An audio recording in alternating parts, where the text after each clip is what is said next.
கன்னியாகுமரி மாவட்டத்தில் மாமூல் கொடுக்க மறுத்த வயதான தம்பதி கொடூரமாக தாக்கப்படும் வீடியோ வெளியாகி பரபரப்பை ஏற்படுத்தியுள்ளது.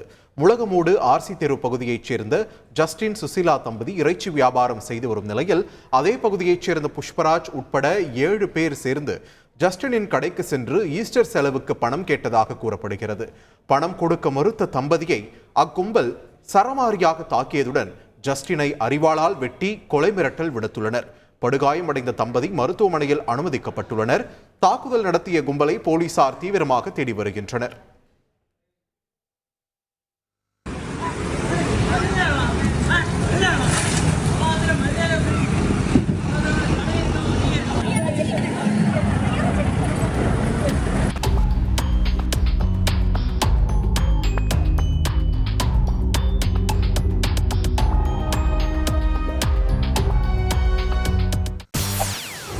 செய்திகளை உடனுக்குடன் தெரிந்து கொள்ள உடனே சப்ஸ்கிரைப் பண்ணுங்க.